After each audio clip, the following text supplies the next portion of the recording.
And good night to you, Grenada, Carriacou, and Petit Martinique. Once again, it is time for Talking Points. My name is Sheldon Scott, and I will be here with you up until the 10 o'clock hour. It is Talking Points. And we are live on We Noise Radio. And if we are not, we will be shortly.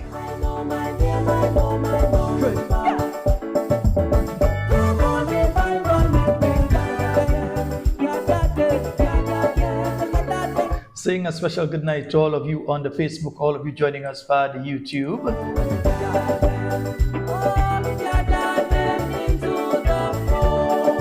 Yeah, you know we love each and every one of you, and we know that you're locked in and listening to Talking Points tonight.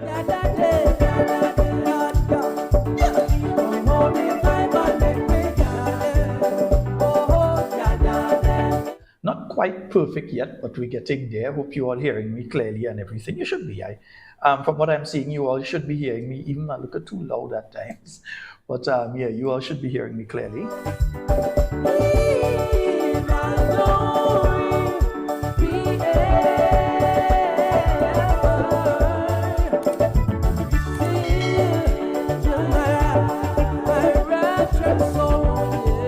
Let me see who is on the YouTube. And I see you there, Agnes Henry, Alban Harris, Adrian Watts, Debbie Seals, I see you. Ruth Chitterman, Kathleen Ledlow, Francis George, Vanessa Lalji, Errol Bonaparte, Maud Martin, Carb Spice Fitness, Clive Rayburn, Pastor Casimir Thomas, Anna Lewis, I see you, yeah. Gillian Noel, Faith Lynn, Hallie Douglas, Rosalind Jones, Gavin Thomas, Moko Joseph, and Moko Pen. Sky, good night to you. Alicia Abraham, Cicely Celestine. Deborah Laborde, I see you there as well. Yeah, I hope that you're having a wonderful night tonight. Yeah. Olive McEwen, Fitzroy Phillip, Joyce Lewis, Dalton Strawn, Chris London, I see you there as usual. Yes, I see you rampaging, trying to get everybody to get the likes up. Yes, folks, let's see the likes going up. Good life, yeah. And I see Sky, John Stafford, Cindy Thomas, good night to you. Sharon Felix, Kathleen Knights, Agatha Williams, good night to you. Oswald Belfont, Gillian Williams.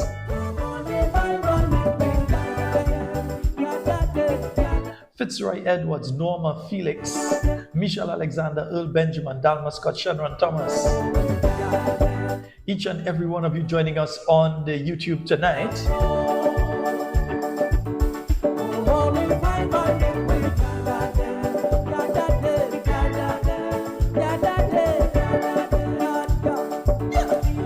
Yeah, don't worry, Facebook, I haven't forgotten you all.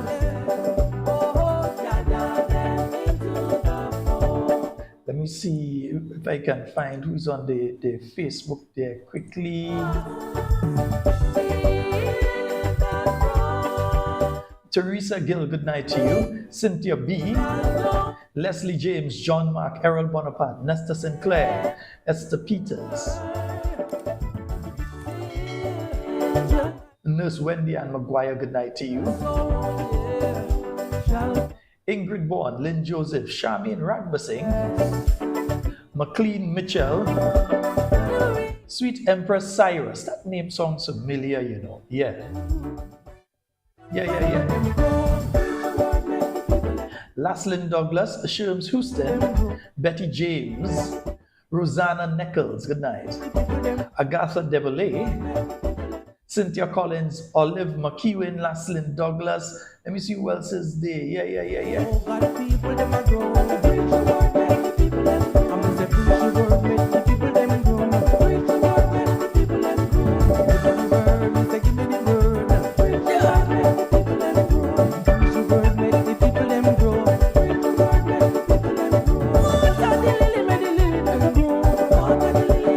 Good night to you, Sandra. And good night to little Madam Zelia. And good night to you, Zela. Good night to you, Zoe. And good night to Mommy and Daddy as well.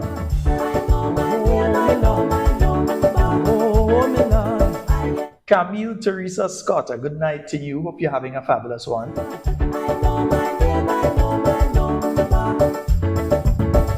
So folks, remember the phone lines are open. You can call, but you have to call me on the, you've got to call me on the WhatsApp.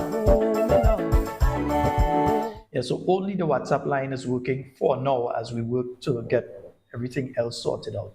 So you can get us on the WhatsApp for now. Oh boy, and yeah, you hope the music could stop. All the music disrespectful, so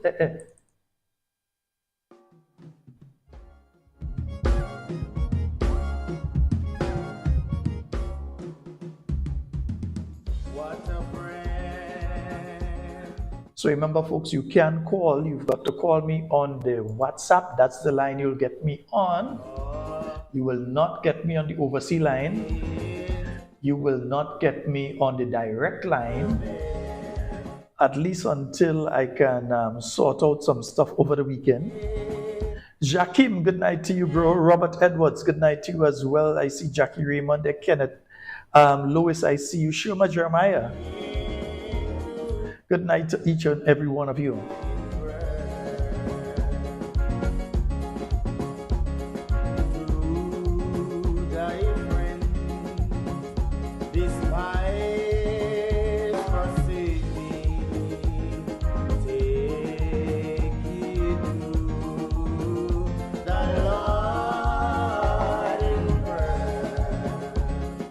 And if if you hear a little knocking and so in the background, there is some work going on around Studio 2 right now. So yeah, you may hear a little pounding and so on every now and again in the background, yeah?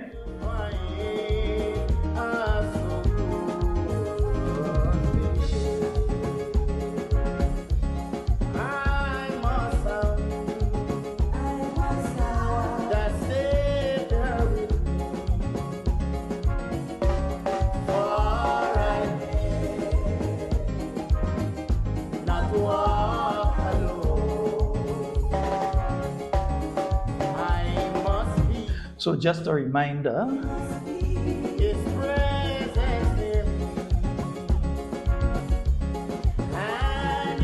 remember the spring brunch, yes, the spring brunch of the New National Party Carriacou and Petit Martinique branch New York chapter. That's taking place on Sunday. I think I mistakenly said this Sunday. No, it's, is it this Sunday? Yeah, that's this Sunday, the 13th.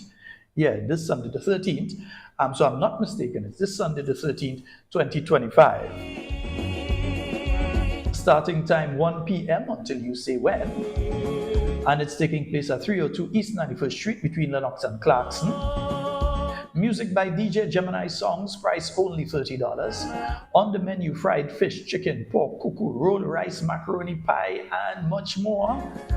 You know how Carriacou people does do it, Saraka style, yeah? For tickets, you can contact Jacinta at 917-615-4918, Wilson at 917-754-1319, Nisha at 347-683-1997, and Carlos at 718-813-6722, yeah? So remember to keep your pen and paper close by when we have talking points going on. Every now and again, you can make a little note, you understand?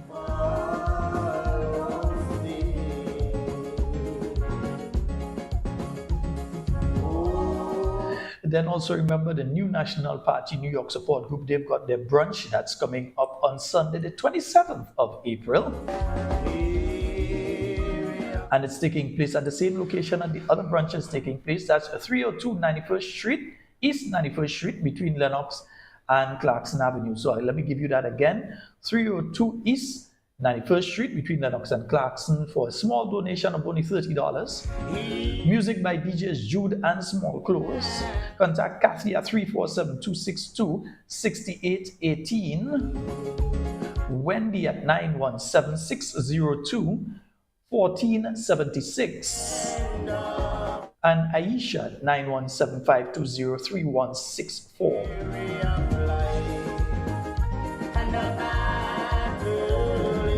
So again, that's the New National Party New York Support Group.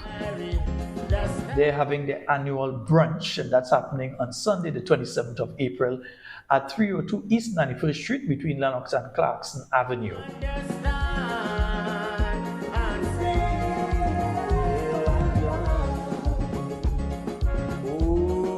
Also remember the Eye Clinic. Yes, the Eye Clinic.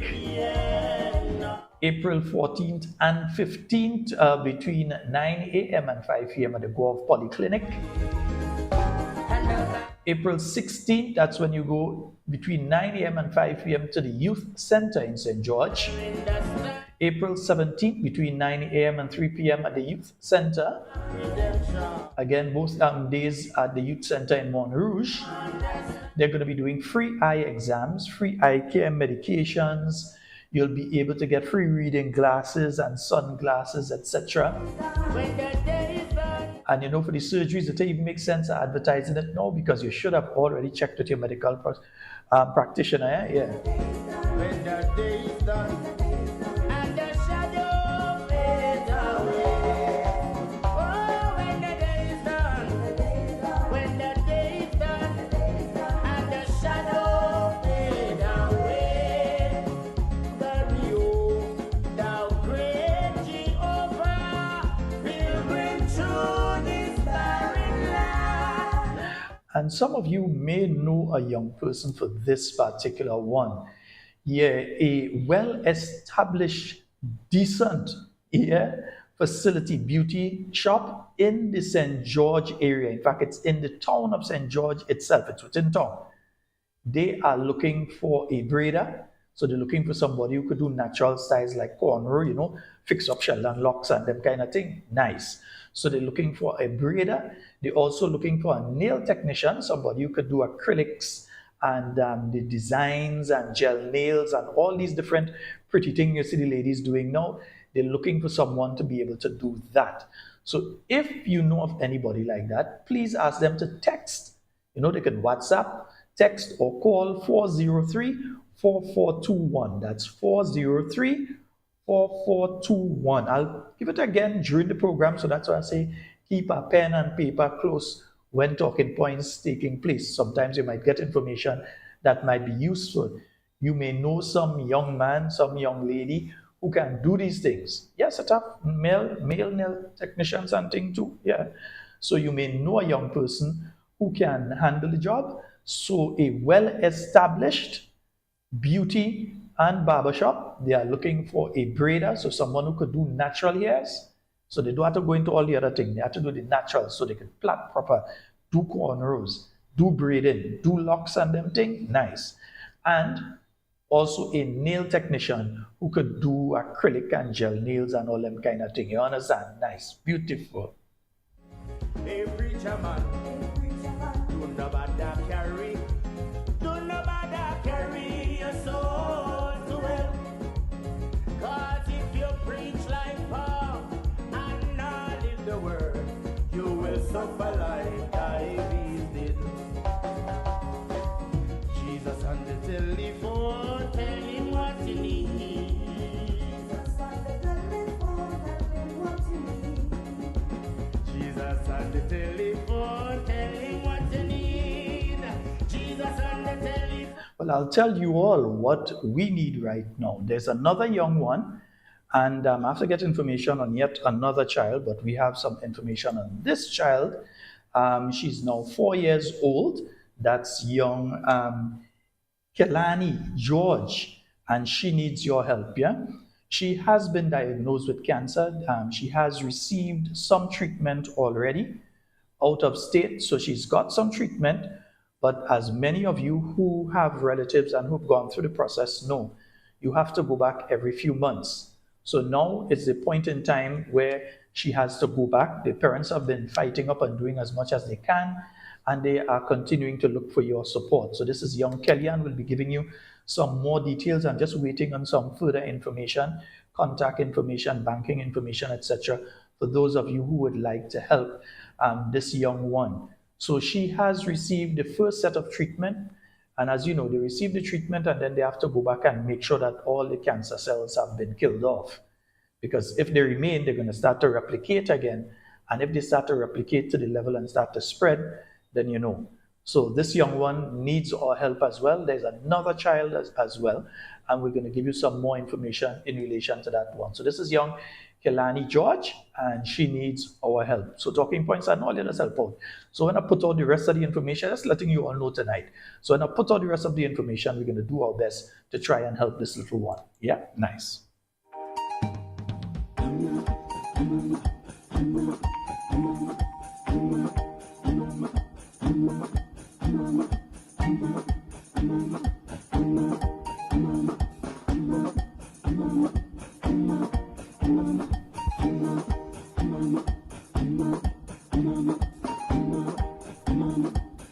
I could have never believed all that time done pass on the program day already, Lord. Folks, the phone lines are open, 443-7377. And give us a call via WhatsApp. We will be able to answer and receive your call. You know, before, let me pause my music there for a little while. Yeah, let me pause that music. You know, there's a situation. First of all, I want you all to listen to something. I know it's not your favorite person, but we have to get to the stage where we listen when people are speaking in relation to certain issues and try and gain an understanding of the issue that they're speaking about. And so while it is not a lot of your favorite person, what he says does have a direct effect on us here in Grenada. So I think it is important for us to listen to what is being said here. All right, so let's get to this because there are serious implications for us here in Grenada with what is being said. All right, nice. So let's get to that right about now. Yeah.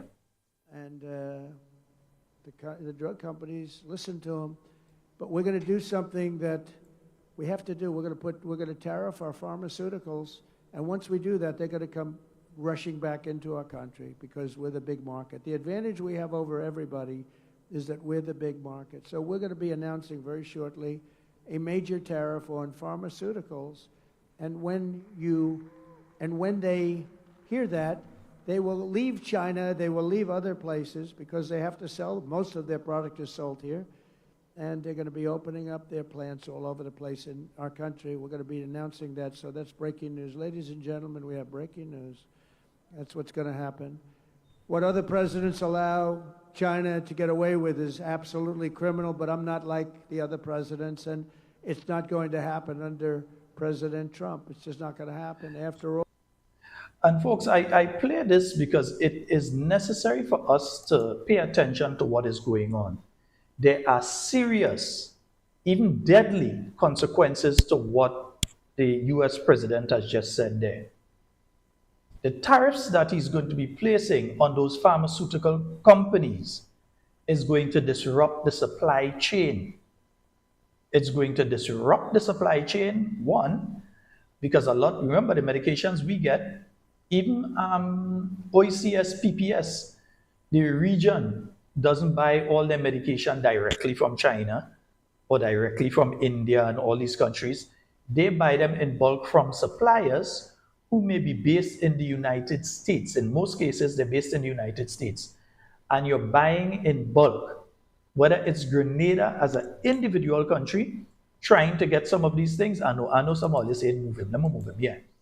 Whether it's Grenada as an individual country attempting to buy these things, or the OECS as a grouping, because you do have the OECS pharmaceutical fund that operates, that all the countries put money into, and then you buy the pharmaceuticals in bulk to get it at a cheaper rate. Now, even if you're buying from China, what is happening here? Remember, most of the companies, some of them are based in Europe, many of the companies are based in the United States. And what he's doing is trying to force the companies to have to come back to the United States to operate.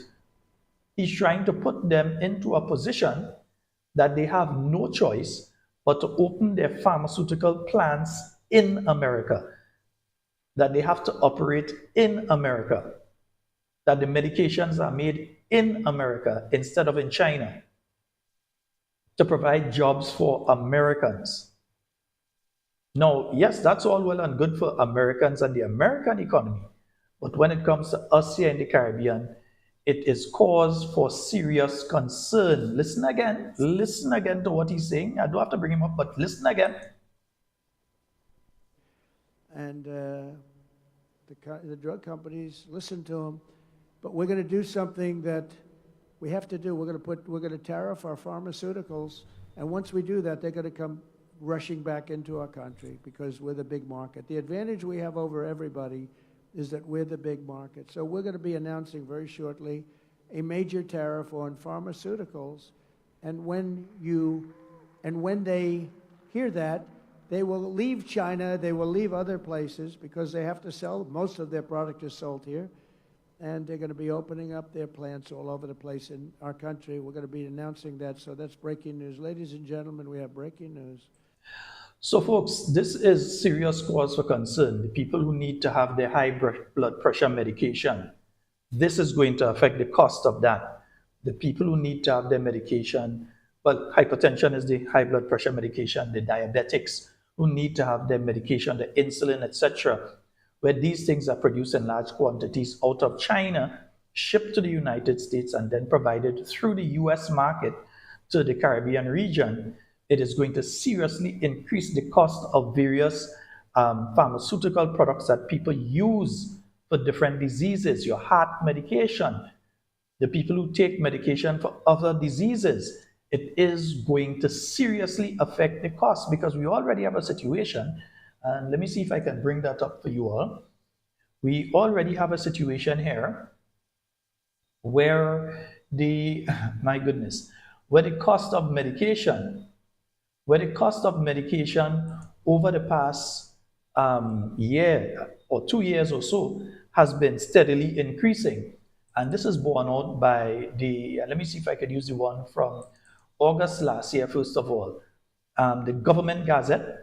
This is the Government Gazette from, I'm bringing up the Government Gazette from August 16th last year. And let me bring that up fully on the screen here.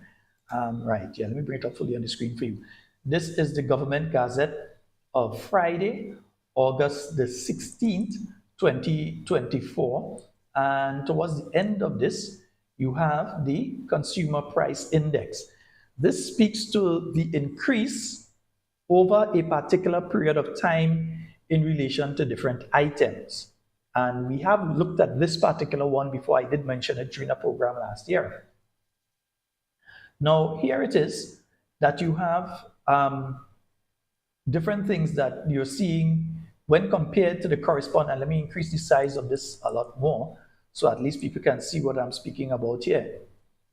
Right? So when compared to the corresponding month of the previous year, 2023, the index moved from 118.40 index points to 119.87 index points, right? Recording an increase of 1.25%. That's an increase in the basket of goods that they're looking at. But in the individual goods, you would realize things like, for instance, this one right here, health. And health in this instance refers to various aspects of healthcare. The cost of that increased by 3.5%. Yeah? 3.5%. And if you're looking specifically, I'm looking for the pharmaceuticals here. Let me see if I can reduce the size of it and pull up pharmaceuticals for you. Medical services increased by 0.40. Pharmaceutical products, here it is. Yes, pharmaceutical products right here increased between 2023, June of 2023 and June of 2024. It increased by 3.87%. That might sound as a little bit, but when you go and you know something was one price and you see how much dollars added on it, you'd realize the increase. Now, with what President Trump has just mentioned there, it is seriously going to affect this area, pharmaceutical products, that already between 2023 and 2024, you saw a 3.8% increase. Personal care products, which some of them are produced by the pharmaceutical companies, where you saw the increase by 2.64. That include everything from Q-tip to different things that you use if you're in the hospital that people would bring for you and so on. Yeah, for you to use and so. Health, we were looking at health a while ago. Health, 3.56%. It is going to seriously affect all of those areas. We are facing danger. And the problem I continue to have is that we have a government in office who does not seem to acknowledge the fact that we are facing significant danger. You say health is wealth. Look again. Let's take a look at the Government Gazette here again. This is the Government Gazette of this year, January the 17th, 2025. Indeed, soon we'll be seeing the latest Consumer Price Index for 2025, the first quarter. We'll be seeing that. And here, again, you're going to be seeing how the increases how the increases went about. And this is still, while it came out in 2025, it's for the end of 2024. And let's see what it looks like when we're speaking of things like the pharmaceuticals and these things. Let me see. We're looking for the pharmaceutical products here. And I know it's somewhere right in front of my face, and I ain't seeing it. Yeah? But again, there were significant increases in these areas. Pharmaceutical products. Here it is. Pharmaceutical products, by the end of 2024, they had increased by 2.32% over the previous year. Yeah? And when it came to other medical products, so these would include things like the gloves, the masks, the IV tubes, all of these other things that are necessary if you're doing surgery, the scalpels, the stitches, as we say, all of these other things.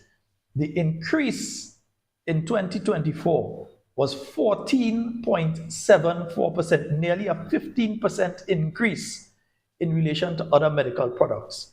And medical services increased overall in 2024 by 0.40%.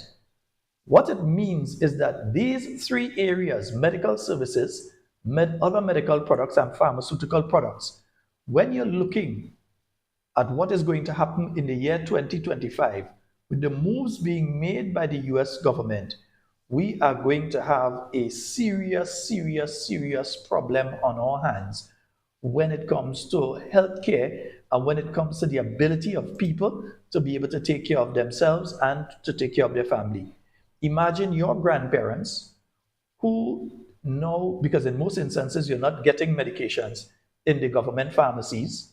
You're not getting, sometimes you get, sometimes you don't get. Sometimes you get some, sometimes you don't get the others. And it is not a situation, especially for people who are suffering from hypertension, high blood pressure, or people who are diabetic. It is not a situation that these people could simply decide, I'm not taking my medication for the next month until they get, or I'm not taking my medication until they get. They have to take their medication. So we're finding ourselves in a situation where lives are being endangered. And again, we ask the question, where is our government while all of this is taking place? Where are they? What are they saying? Because once these tariffs are rolled out, we are going to see in some cases immediate increases. And the immediate increases is not because the changes have already reached them, but some of the businesses will increase the price of the items they have because the tariffs are now in place, even though it did not affect the stock that they have inside at that point in time. So if the administrative process of ensuring that that does not take place, that pharmacies and other agencies don't suddenly increase their prices just because the US has put the tariff that will affect, it could be 2 months down the road, it could be 3 months down the road, it could be by the next shipment. But what is in already doesn't affect it, but it affects the next shipment. But we know that many of these businesses will use the opportunity to gain more money at that point in time. We know that. We know many of them will say, listen, the price, we could use the excuse that the tariffs, and we're going to increase the price, and we are going to end up in problems. Yeah? We are going to end up in problems. Imagine, right now you have that situation with gonorrhea, syphilis, herpes, trichomosis, or whatever they call it, some kind of thing they call it. I ain't christen it. You have all of these things taking place. As it is now, let me repeat, as it is now, the government already has one problem, is that they don't have enough medication to deal with the volume of cases that are showing up.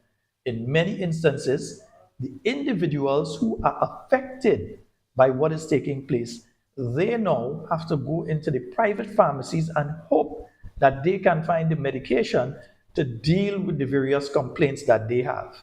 If they don't have the money, well, all they're going to be doing is staying there and spreading these diseases to other people. Yeah? So we have a problem on hand. I'm also hearing from one or two medical experts, people in the field here in Grenada, people in the field, I'm hearing from some of them that the present situation is that the strain of gonorrhea that is now circulating in our island is very resistant to the normal medication used to treat that particular disease. Yeah?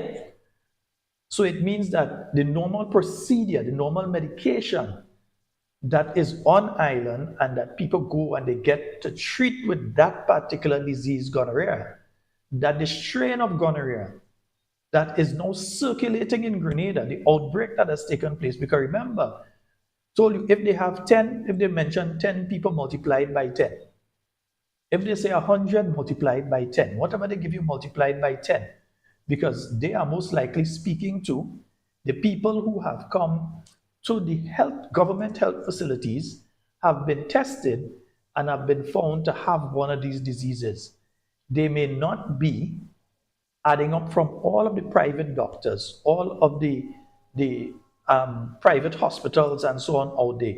They may not be taking into consideration all of the people who are either A, receiving treatment or being diagnosed at these different facilities. So, and then you have all of those that may be going around, because some of these things, sometimes you may have it and it may not outwardly show. In other words, you can have people who are infected with some of these sexually transmitted infections, and while some may have skin irritation and they may have swelling and redness and all these other things that go along with them, there are people who may be just as infected as them and they don't have any of these symptoms showing. So folks, it is very, very, very important for us to understand what is taking place here, and very, very important for our government to step up to the plate and start dealing with this issue, even if the approach that's taken is a regional approach to this issue. Yeah, even if the approach that's taken is a regional approach. We already, luckily, the Caribbean region, well, the OECS already has the OECS Pharmaceutical Fund. And the OECS Pharmaceutical Fund, as far as I know, may not only be buying from North America, but they may be buying from other locations as well. So they may have to start looking at other source markets for some of the medications that you're looking for. But then again, there are problems with that because, for instance, there is a pharmaceutical industry that operates out of Cuba. But with the moves being made by the very hawkish moves being made by the present US administration, if the region were to try to get medication out of Cuba, you may find yourself facing further tariffs, you may find yourself facing further restrictions, you may find yourself facing all sorts of punishment just for trying to get the expensive medication that is going to be inflated. The price of it is going to go up. We're not asking you. I'm telling you for sure, the price of the medication is going to go up. The people who have glaucoma and they cannot dare miss any of their drops, the price of that is going to go up. Because it's not just production of the actual pharmaceuticals and medical equipment in China. Sometimes what they produce in certain parts of China are the components that are used in the manufacture in another place. So for instance, there may be medication that is created, that is manufactured in, let's say, Pakistan, or they may be manufactured in India. But that medication that is manufactured in China or manufactured in India, the components, the different chemicals, the different, for want of a better word, ingredients may be coming out of China. So you understand the predicament that these countries are, that all our countries are in. Also, yeah, those of you in the United States, because you for a period of time are also going to be facing a significant increase in the price of these pharmaceutical products. And remember, even if Pfizer and Johnson & Johnson and AstraZeneca and all these big companies, even if they decide that they're going to shift operations out of China into the United States, that isn't going to happen in 6 months. They have to make the decision. They have to wind down operations in the other countries that they've spent literally billions of dollars setting up. They have to wind down operations there, and then they have to go through the US government. They have to locate a place. They have to have the trained people, because obviously they wouldn't be able to take all the people that they have trained in China in different aspects of the manufacturing. They wouldn't be able to take these people and bring them into the United States. It means that US workers, people who are living in the US, people who are legal in the US, let me repeat that, people who are legal in the US, they will have to be trained as the workers to work in these factories. That is not a 2-month thing. That is not a 6-month thing. That is not a 1-year thing. This is a plan that has to be rolled out over a period of years before the price of these medications and so on go down. Whether you're talking about medication for sexually transmitted diseases, whether you're speaking about HIV medication that many folks are taking to be alive right now. There are many people who have contracted HIV over the years and they are on medication that they have to take to remain alive, to keep their whatever count, let us call it, up or down, wherever, but they have to keep taking that so that the HIV level within their system is low and it does not develop into full-blown AIDS and cause them to die.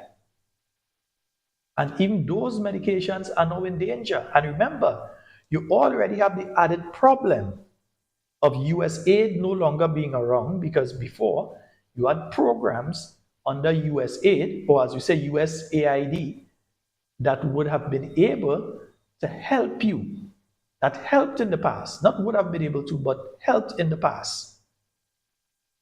Because there were programs, I remember there were programs for even the same issue that we're having now when it comes to the STIs and so that are rampaging all over the place. Even when it comes to that, there were US aid programs that helped in those areas. There were US aid programs that helped with drug rehabilitation and so on. You don't have US aid existing again. It's been shut down, it's been shuttered. The staff have been told, go home. That's the end of that. Yeah, it may return in the future in a different format, but again, that will take a significant amount of time. So we have a serious situation on our hands. And what we need to hear, because it seems as though the present administration believes that, boy, we don't have to tell people nothing. You know, we could just go ahead and we don't have to tell people nothing. Just do what you have to do. Meanwhile, you're going to be sitting there and seeing the price of these items just going up and up. Because remember, you've seen the price of pharmaceutical products, medical supplies, all these things. They have gone up. And I showed you there because the figures that I showed you are not the figures of talking points. They're not the figures of Sheldon Scott. They're not the figures of the New National Party. They are the figures of the government of Grenada, the Ministry of Finance, are the ones that are saying the price of medication between 2023 and 2024 has increased and has continued to increase. The price of medical goods and services have increased and continue to increase. And based on what we're hearing now out of the United States in relation to these pharmaceutical products, we are facing even more significant increases. Grenadians, it's time for us to make sure that we eat more healthy, that we exercise, that we use what we have as much as we can, because we're ending up in a situation here. I don't know how the Caribbean region is going to face this if each island decides that they're going it on their own. I don't know how they're going to be able to face it. It is a situation now that definitely each and every country will have to do what they can do as a unit. If it is one time that the forefathers of Federation and Carriacou and the OECS, if it is one time that their vision needs to be realized in various aspects, the 2025 model of their vision, not the 1950 something and the 1960 something and 1970 something, but the hybrid version of 2025 needs to be implemented, which is why you need leadership, especially in countries like our own, who understand this, but who also have the wherewithal, the connections, the understanding to do the right thing and to do it quickly. I remember back in 2008, early in 2008, when the crisis was starting and the banks crashing and all of that, and you had all of these problems starting with the US economy, that the then Prime Minister, Dr. the Right Honorable Keith Mitchell, spoke to his CARICOM colleagues and said to them, let us get together and let us have a discussion in relation to this issue, because it will affect food security in the Caribbean. Because I'll challenge you all right now. Leave the volume up, but go into your kitchen. Take down the items there. And you'd see that quite a significant majority of the items, even if they are not made in the United States, they come through the United States, which means that they are going to incur the additional costs that are being placed on those goods. The corned beef, that's already more expensive, if you ask me, in the US than it is in Grenada. Yeah, I believe corned beef is actually more expensive in America right now than in Grenada. I think corned beef actually cheaper in Grenada. Corned beef is another thing fellas used to go online and say that we eat a corned beef and cricks again, right? Now I missed a corned beef. Now remember, a lot of that might be made in South America, but it isn't shipped to Grenada. It is shipped to port of Miami. It is containered there for different countries in the region, and then it comes back down to us.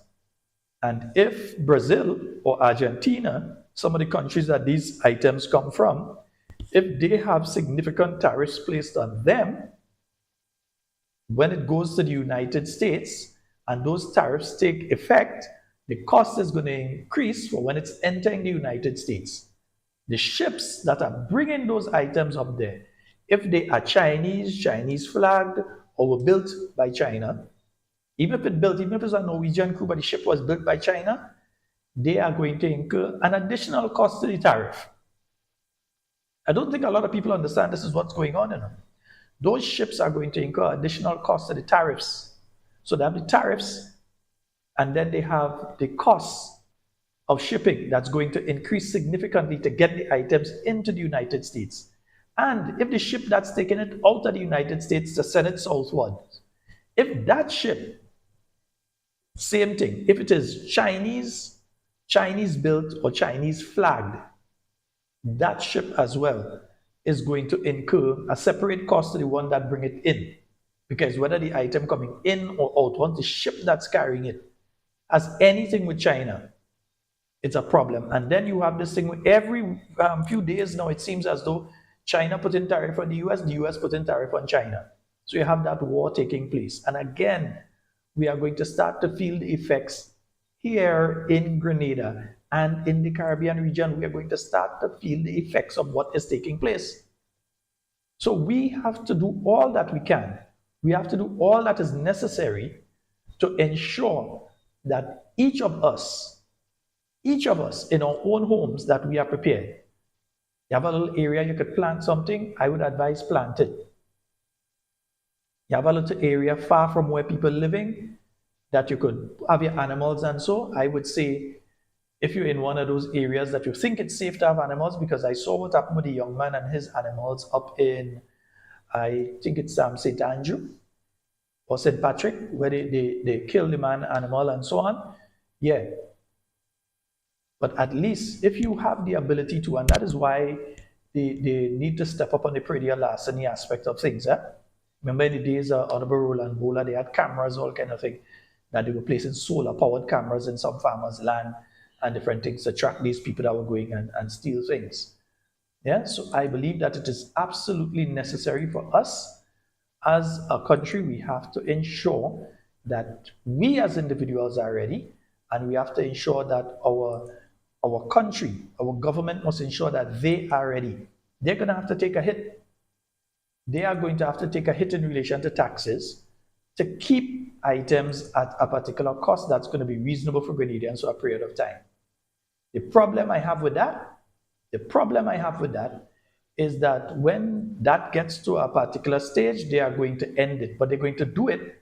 And as I mentioned last night, those governments are going to do that, and they're going to have the illusionary concept of low inflation for a period of time until they could get through an election, and then either they or the government that comes in will have the task to increase the price to a significant amount. Folks, I want to play something for you from last night, because while we're having these conversations, these are the kind of stories that are coming out of Grenada, and I want to congratulate the Grenada Broadcasting Network for bringing the plight of different farmers and so on nearly a nightly basis now, to let people and make people aware of what is taking place. And in particular this one, because I found this one to be very, very worrying.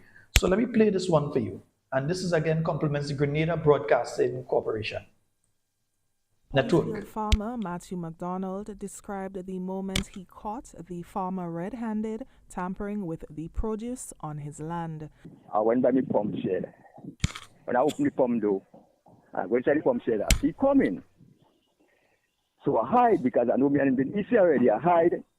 I go inside the pump shed and I hide and I close back the door and I pick them through the fancy blocks. And I see climb up the ladder, put a glove in his hand. He had a syringe, a sausage pan, and a white bottle with some chemical. He pour the chemical in the sausage pan, using the syringe and inject the blubber. In his land, he inject the blubber. That's what I do. So I watch him for a little while, and then I call him up. He hit down the ladder. And he said, I come out my land. I said, I don't know your land. I didn't know the road. I said, I go and call the police. McDonald believes the act was deliberate retaliation after the farmer, who he said is from the Conference St. Andrew area, reportedly discovered a hand of his own blogger gone missing from the farm. So I said, well, instead people go, people tickle it. So I said, well, instead people tickle it and then people go get sick of it. I go over the air and tell people be aware of that. This is not the first conflict between the two farmers. McDonald revealed that he has had several run-ins with the individual in the past, and he suspects that this same person may be responsible for a recent act of vandalism on his farm. Well, we had some issues before, but that happened, quote and thing, and then we get over that. But right for now, I don't have no problem with him. The public is reminded to be cautious when buying agricultural produce. For GBN News, Nisha Paul.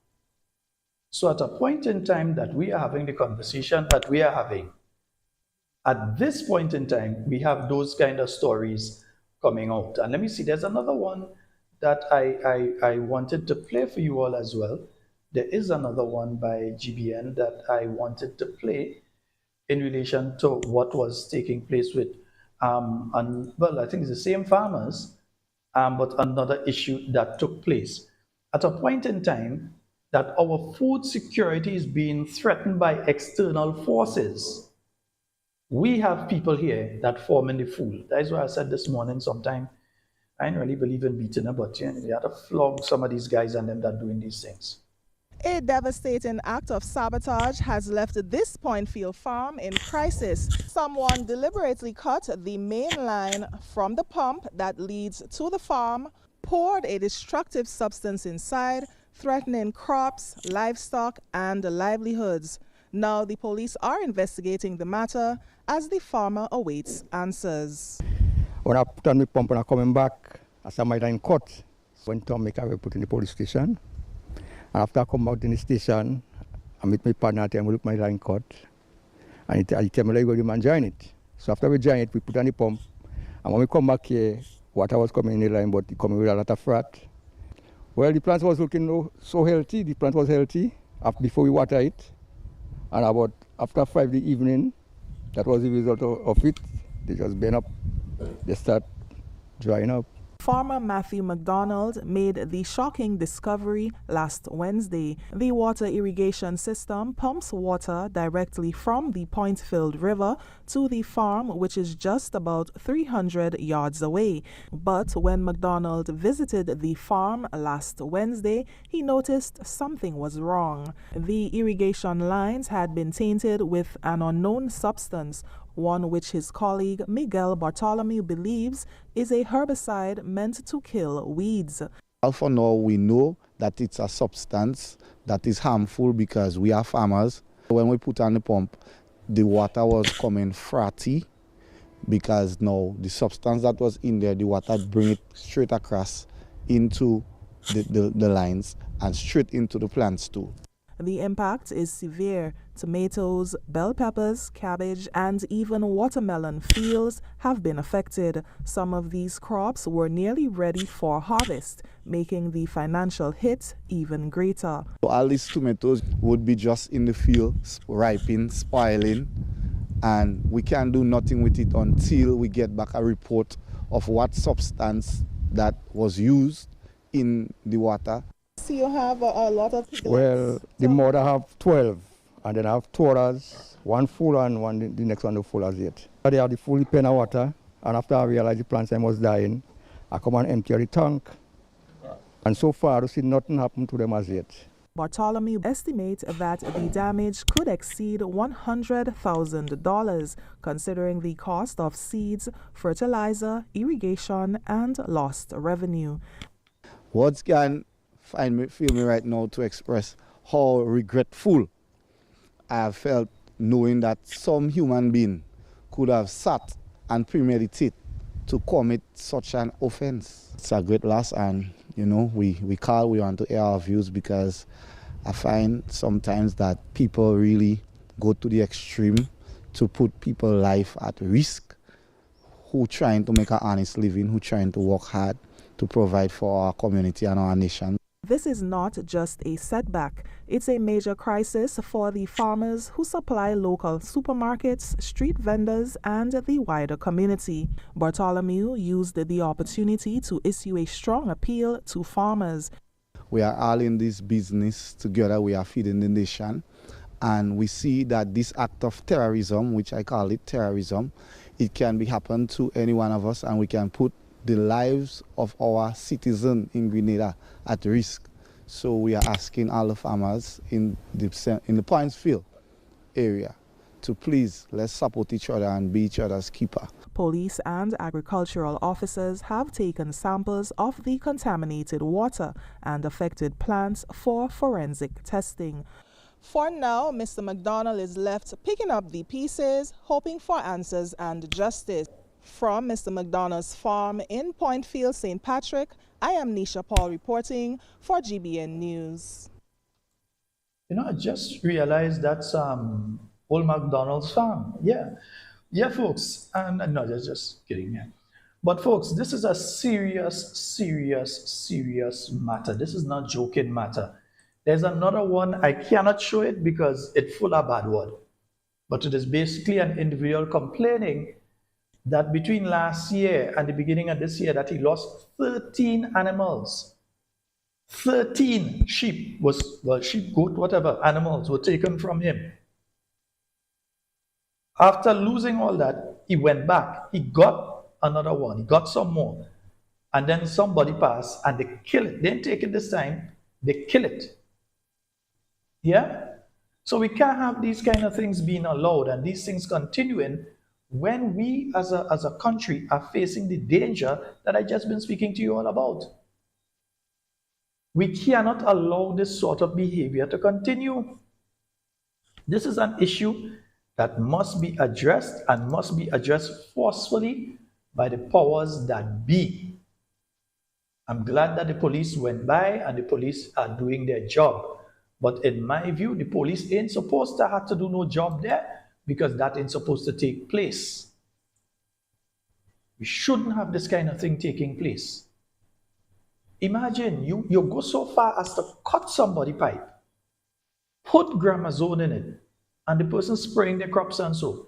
So if I know, me, went and buy crops from this person to feed my child, and something happened to my child, what do you think was going to happen with the person that do that? Are they finding them, Are they finding them? As I'm sure any parent would. Because what do we try to feed our children? Is the same lettuce and cabbage and carrots and tomatoes and all of these things we try to feed our children. We try to give them the healthy stuff. And while people are trying to grow the healthy stuff, while we are trying to purchase the healthy stuff to give our children, you have people doing this sort of evil thing. While some people are trying to stay out of trouble, every now and again you're listening to radio programs in the morning and you're hearing about some farmer call about the animal gone missing. And the usual thing is that, we just deworm the animal, or we just give them medication and so on. So if they kill the animal now, it may endanger the people who are eating the meat.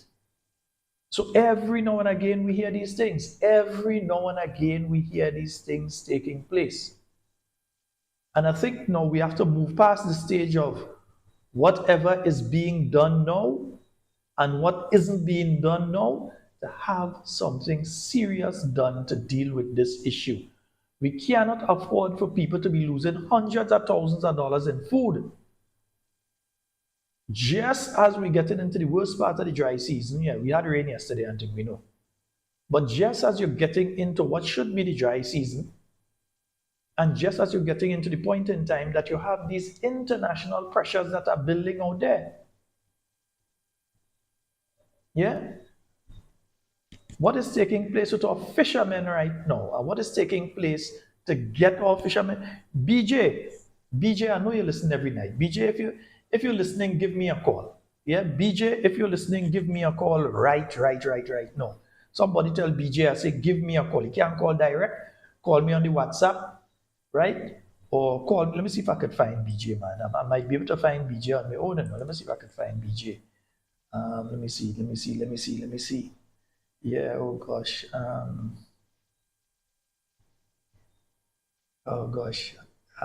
It's not on this computer. BJ, give me a call on my WhatsApp. Yeah, I want to talk to you. Give me a call. What is taking place with our farmers, our fishermen right now? What is going to be taking place with them? Because remember, they are one of the only people being directly affected by the tariffs that are being put in place. The people who send soursop, because you know Grenada's soursop is accepted world over and is praised as well. So the soursop vendors, the people who are sending soursop out of Grenada to the US market, and the fishermen who are sending significant amounts of fish out to those markets. But again, I blame us as Grenadians, not the fishermen, not even the government. Yeah, I ain't blaming this government or the last government. I ain't blaming any government. Because I, for myself, went at different times to functions where you had fishermen, where you had somebody, I say, find BJ and tell BJ, give me a call. I cannot make a call to somebody now to ask them to give me BJ number. Somebody just tell BJ. I know BJ usually listens on a nightly basis. I am telling BJ to call me. Yeah, folks, call me on the WhatsApp, right? Either he call me on my number directly or he call me, should have my number directly. So either he calls me on my number directly or he calls me on the studio WhatsApp, but call me. Yeah. Now, over the years, and that goes back from since the days of the revolution and even before, there has been a tradition in Grenada of salting fish, smoking fish, doing different fish productions and so on. You know, the problem has always been that we as Grenadians have always stayed away from utilizing the products that are produced. I always go back to the fact that years ago, the Fishermen Corporation were doing what they call bacon of the sea. They were taking the fish and they were smoking it. The thing was tasting good, just like bacon, everything. They're putting it in the supermarkets. We Grenadians were going straight past it. We didn't want it. With that, nah, we don't want that, nah. Would they make that? Yeah, nah, we don't want that. We were passing it straight. The same way that many other products. I've seen a company years ago that was Nero's. I can't remember the full name of the company, but I know the name Nero was in it. They operated from somewhere in the south of the island. I think this guy who sings the K1, I think he had something to do with it as well. Now, they were producing pasta, macaroni, and all of these things. You know, it's rigatoni and rigatoni, whatever they call it, all these different type of things. They were producing these things, and they were producing these things locally, using locally available things. I think they were using cassava and different things, and producing that. As usual, Grenadians go in the supermarket, we see it. No, we want the name brand one. We want to see people see us eating that. We want the name brand one from the United States. We want the name brand one from out of Trinidad. We want the name brand one from here or there. We don't want the one that's locally produced. So I'm not even sure if that company is still in operation because I've never seen it again. Over the years, during the independence celebrations, when you had the Made in Grenada component of the independence celebrations, the amount of things that I've seen that people produce, manufactured, you're talking about things from mango and all different things that were locally produced. And because Grenadians were not supportive of these things, they ended up losing a lot of them. So we have to have a mind. Right now, I think we are being forced. Don't blame President Trump. Blame ourselves. Because we have to have a reset mentally on this issue of how we eat. During the revolution, they spoke about, I wasn't here during the revolution, I hear. I had to tell all you I hear. Right? I had to say that I hear. I can't say that I was there. I was probably about 6 years old during that period of time, and I was not here. So I can't say that I heard. But as second and third hand information, that the revolution preached a lot of eat what you grow. So it was more of a local thing. And let me see if this is my good friend BJ that it is. Hello, good night. Hello, good night. Hello, good. Hello, good. Hello. Oh, I see what's happening here. Okay, hold on. Yeah, hello, good night. My brother. Good night, Mr. Sheldon. How you doing? I know BJ go call. BJ, don't you find it very amazing that we're hearing nothing from the government with all of this that's taking place? I don't know if you've been following the program tonight or if you were somewhere and somebody tell you call. But No, I have been following the program, and it's kind of strange that those things are happening and we're not hearing anything about it. That's kind of strange. yeah, we're not hearing from this government what are the plans, because I mean, even from the pharmaceutical part of it, that's one set of problems we're in already. And if anybody goes into the kitchen now, the vast majority of stuff in the kitchen, even some of the fruits in the kitchen, comes from the US market, or even if it doesn't come from the US market, it comes through the US market to Grenada. We have a big problem on our hands. Big problem. A serious problem. Yeah, because We have to feed ourselves. We have to do things differently. We have to ensure that food security is a right. Just like our education is a right, so food security need to be a right. People supposed to have enough food to eat when the day come.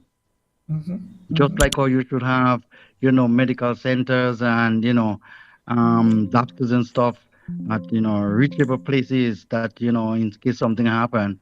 It's the same way with food. The United Nations more or less, one of the goal is to reduce hunger. In fact, to make hunger 0%, to ensure that everybody in the world can have a meal when the day come. Yeah, and I mean, all of this is also happening at a point in time that we have not seen the reincarnation of what should be the Marketing and National Importing Board. There's supposed to be a reincarnation and a new Marketing and National Importing Board that would have been able to play a role in food security, because that is where I see any new entity that replaces what was there has to play a significant role in creating food security in Grenada in tandem with the Ministry of Agriculture. But Marketing board is the main pillar. You couldn't really seriously develop the agriculture sector without having a central marketing facility, especially in a place like Grenada. And the government need to do something about marketing board fairly quick. Well, we were promised that by June of last year, the new entity would have been rolled out. We were told that they had been in negotiations with a public-private partnership, that they had found the private partner that would work along with government, and they were working out the details. Then all of a sudden that we didn't hear anything about it again. And the first time we heard the words MNIB again was during the budget presentation, when we were told that sometime later this year, we're going to see the new entity. So it's just like send the food further on. We need to stop talking and stop, spreading misinformation and start doing the right things. Something like marketing board, you cannot play politics with it. It's something that need to be fixed and fixed fairly quick, because it's a main pillar in the agriculture sector. And without a marketing board, you will have issues. It's difficult for farmers to farm and market at the same time. Hence the reason you need a central marketing facility. The time you spend into farm and the time you spend into market this stuff, it will cause, it cause hiccup, because when you farm for 3 months, and you go and market for 2 months. That 2 months that you're trying to market this stuff, you're missing out on farming, you know. So you basically, want a place where you can go and dispose this stuff. What I liked about marketing board is that even sometimes they don't pay very much. The price is lower than other places. They take stuff in bulk, Yeah. and that's what makes the difference. You can have 2, 3,000 pounds of watermelon, and instead of going and pack up on the roadside and try to sell it, you can just dump it on marketing board, and they ease you off that burden. Even if you might reduce, you might receive reduced price, you're still, in a better position. And then they also had the ability, when it came to certain products, they were the main agent in relation to importing those products into Grenada, which gave them a revenue stream. I believe sugar was one of Yeah. those areas. Yeah, sugar, I think milk and rice. The most widely consumed goods. They had the monopoly. I think they probably still have it. I'm not sure. And that used to help, buffer, the other expenses that they have. And that was kind of good, you know. You thought they probably would have given a few more items, just to ensure that, they survive. But I guess sometimes the way we think, we put those Short things to hang sighted. up on. Yeah, well, we put them on the clothesline and we don't care. When they dry and fall down, we try to go and pick them up and hang them up again. Um, we need to definitely resuscitate marketing board. You don't have no two ways about that. If the government serious about agriculture, you have to resuscitate marketing board. You have to revive that. Sheldon, marketing board had served the farmers well in this country. We had issues with them from time to time, and we probably still have an issue with them.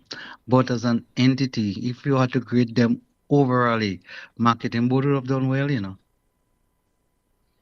And that is why we need more urgently than ever the return of the Marketing and National Importing Board as a nexus for farmers for local production. The Ministry of Agriculture could deal with you on the technical aspects, how to plant, what to plant, where to plant, how to control disease, all of those other things. Even through the different stations to provide planting material and so on to people.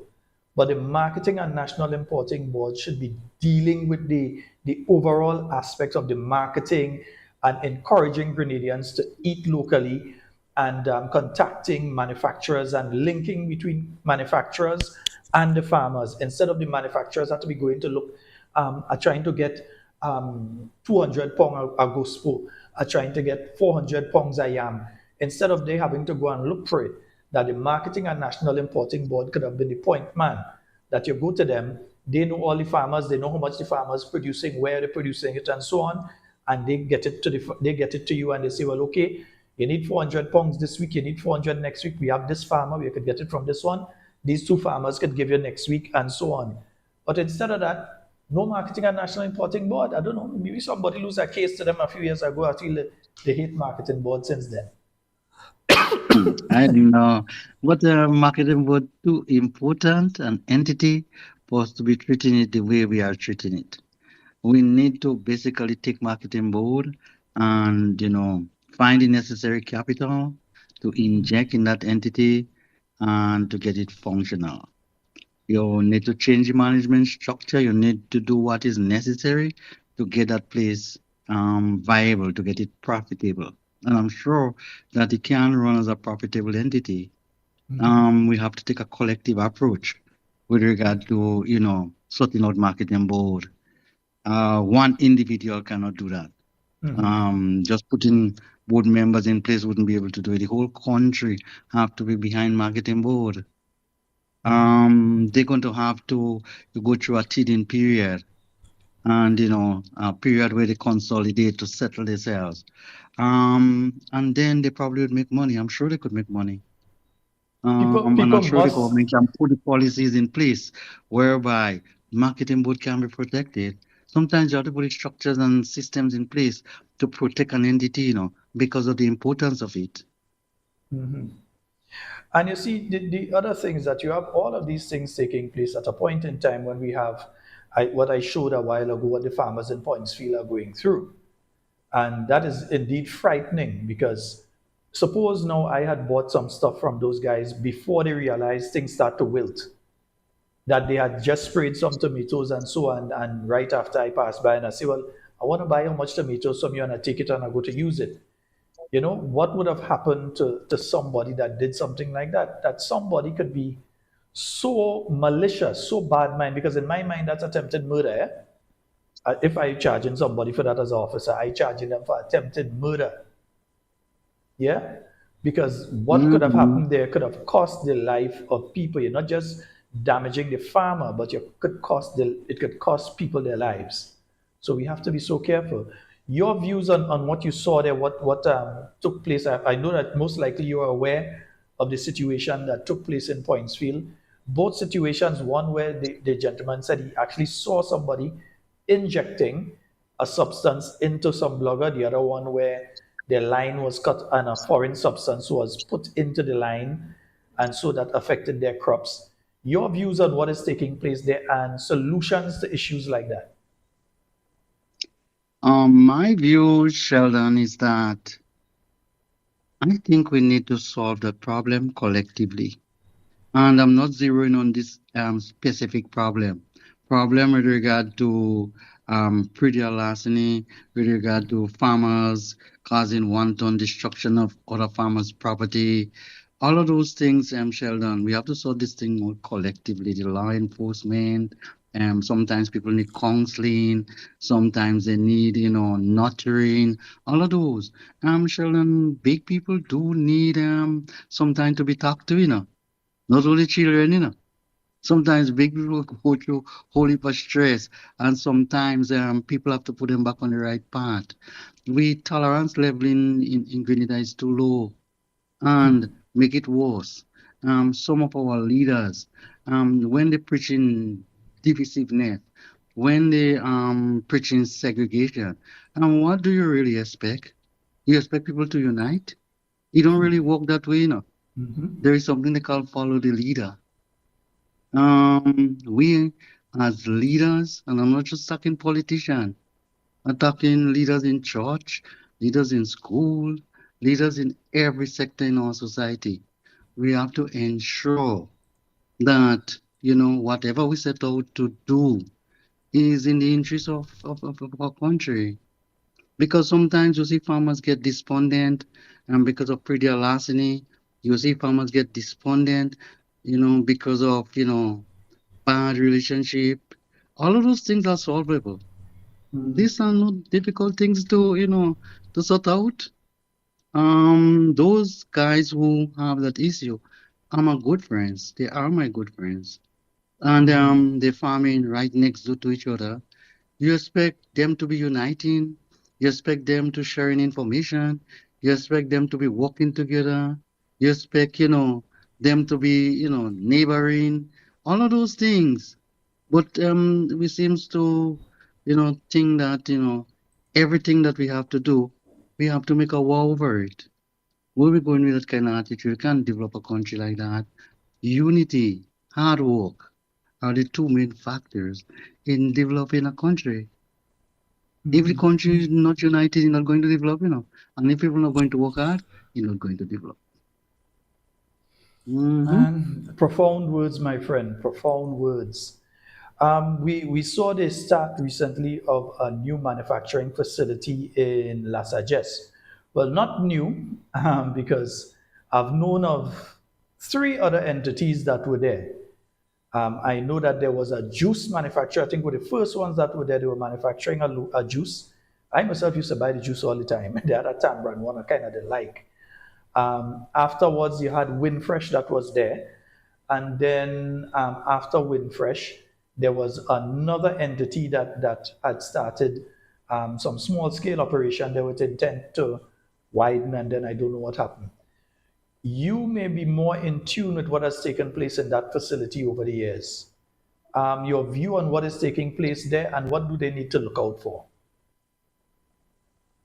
Well, I think that any form of manufacturing in Grenada is welcome. Um, I think that that factory, that unit, has been sitting there for too long without any major thing happening. So if somebody trying to recommission it, if somebody trying to ensure that, something different happened there, I'm in 100% support of that.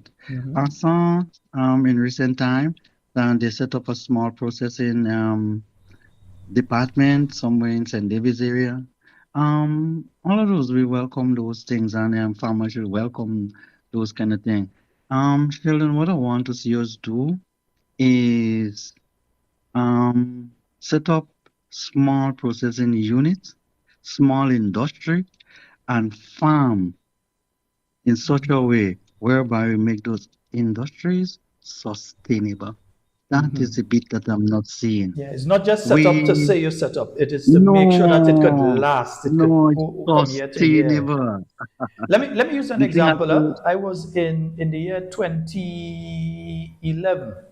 I spent a month in Dominica at that time, and I was in an area called Villacas. And in that area, there were some farmers that were doing different types of farming, but it's on hillsides and this kind of thing. Some of the biggest planting I ever seen in my life. And a Barbadian company approached the farmers in that zone and they said to them, "We're looking for ginger."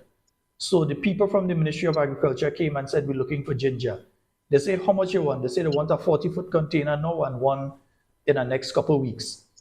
And the farmers were able to provide that 40-foot container immediately. They had ginger there. They were able to provide it. And as soon as they were taking out, they were putting back. yeah, Because they were making sure that they had a constant supply, because there was a juice factory in Barbados that was making use of it. So they were providing those producers in Barbados with the ginger coming out from Dominica and so on. But here, I had this situation many years ago. A friend of mine in Singapore, he's a government minister there now, and he asked me, he wanted some cloves out of Grenada. And I said, "Well, yeah, Grenada is the Isle of Spice. You could get some cloves. How much cloves are you looking for?"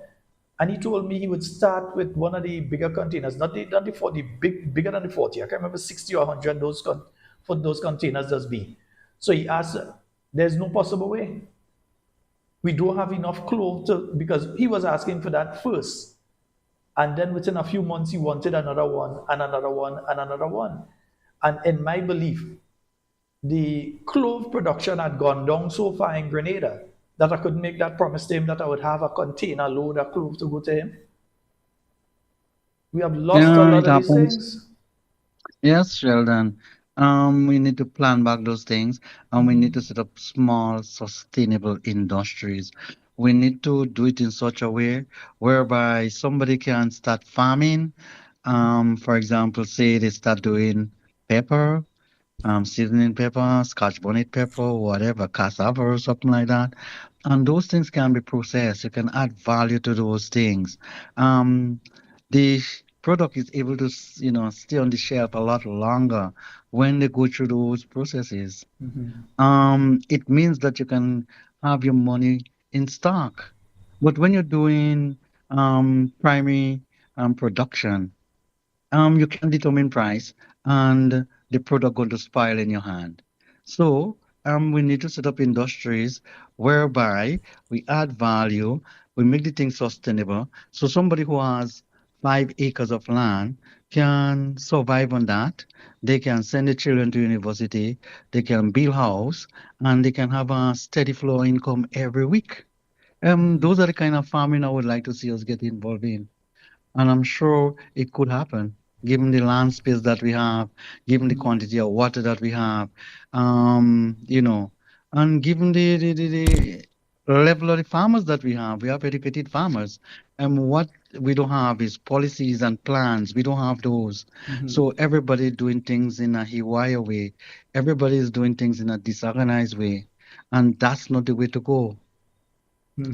For example, we need to have programs and projects whereby the government might have, say, estate, they want to cut it up and into 5 acre block, or they want to distribute those lands.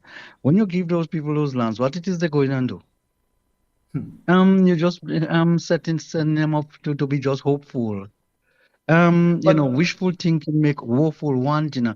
You need to have systems and structures in place whereby um, all the farmers in that area might be involved in, say, cassava production. A small unit to set up a cassava factory that you can process cassava and make farine and make, cassava flour and all of those things. That is not difficult. So when somebody would have plant 10 acres of cassava, and the duration of the crop is 6 months. 6 months down the road, it can have $150,000. It can have 150,000 pounds. It can get $1 per pound. You know, those are the kind of thing. So he knows that every year he can plant 5 acres of cassava and get 150,000 for the year. How about that? A lot of people don't make yeah, that for the year. But at least you have somebody and taking it from him, you have somebody processing it. The nation going to eat healthier. We're going to have food security. We can export it and make get foreign exchange. All of those. And we more centered on geared our culture towards that kind of, perception. well, I had to talk with you, because like you know where to find cassava, and I'm looking for cassava and I can't find. I had to get some manioc. I had to get some manioc from you, man. but what Well, the I guys them have decided to do some still here and there. Yeah. But one of the issues, though, and I mentioned that one last night, was the issue of Project 500 and the concept that this government has in relation to Project 500. Now, this government has said that they're going to do 500 houses a year in different constituencies each year. And they are totally against the apartment style complex, which means that they're going to have to utilize more land to provide the housing for the people. Because they said they don't want to build thing where people living on one level and another set on the next level, another set on the next level. So whereas you would have been able to take up one space, now you have to take up 10 spaces for those individual families or family units. How will this affect agricultural production? Because it's either they're cutting the rainforest or they're taking the agricultural land. As far as I see, I don't see that there's other land that they'd be able to just, because government has limited amount. As I'm sure you're well aware, you've worked in the government system before. Government don't have all that amount of land in Grenada to start with, huh? They don't. Well, that's true. That is true. We need to be careful with that.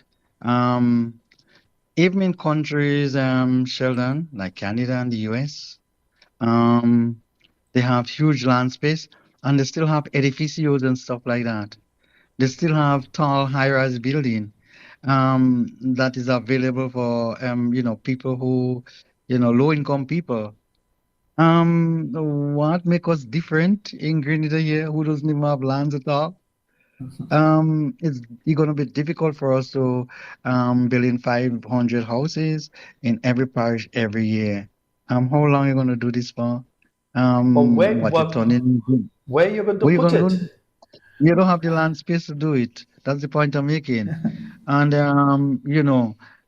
sometimes Sheldon, there is something they call prioritizing in the planning process. When you evaluate the situation, when you analyze it, and then you have to move to prioritizing, I'm not sure if we're getting our priority right.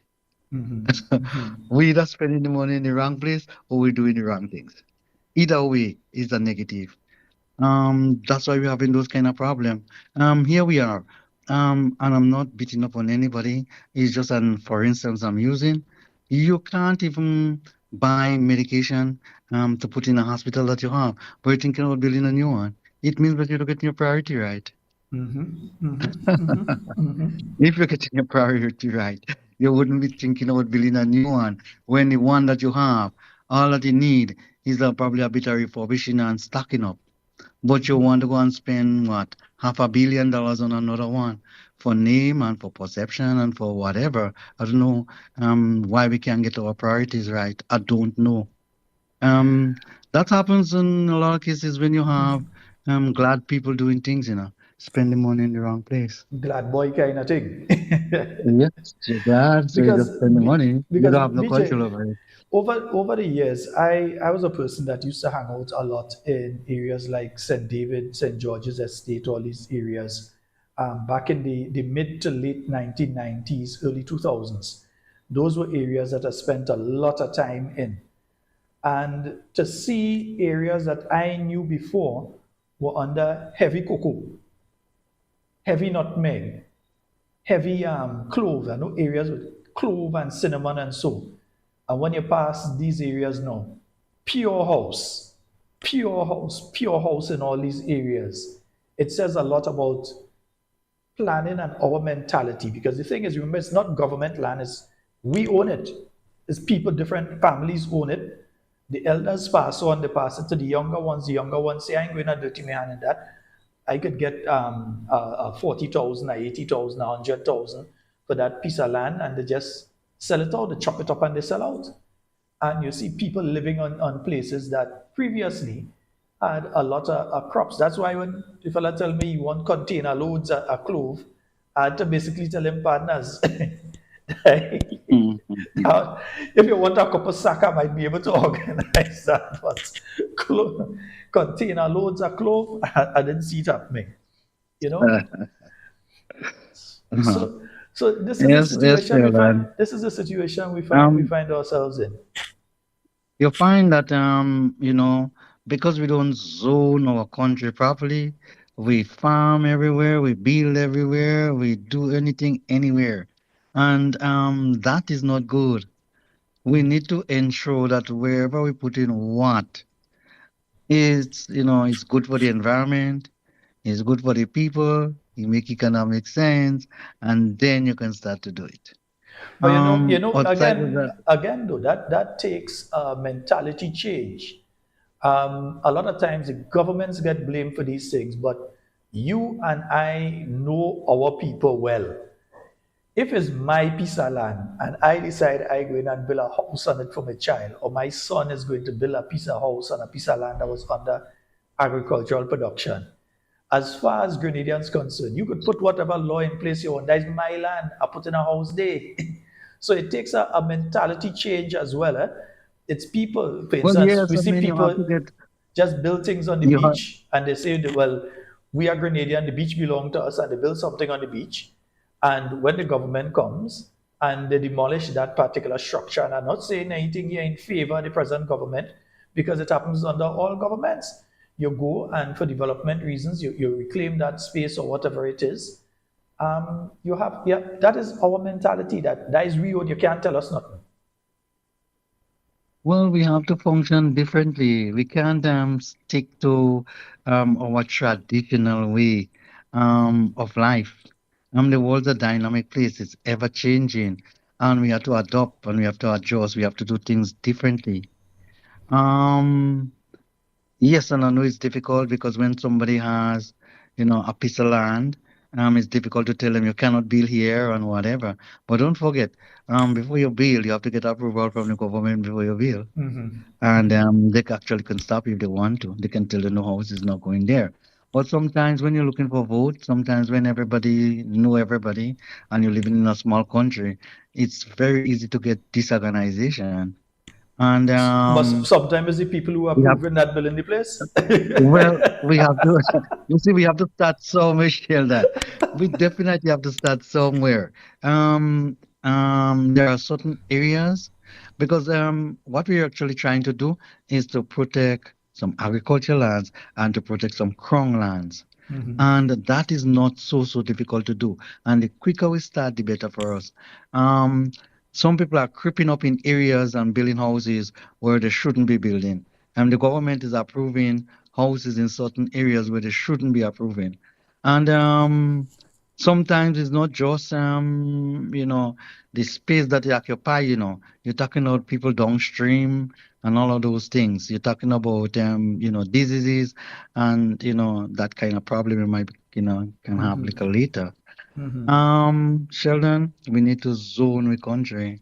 We need to have certain areas for building houses, and we need to have certain areas for farming. Or else, house is going to chew up all the good lands that we have, and then we're gonna start seeing trouble for food.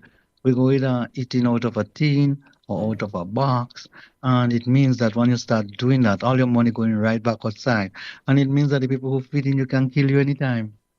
And we're in a Eat out. situation now that the price of what is coming in from outside is going to increase significantly.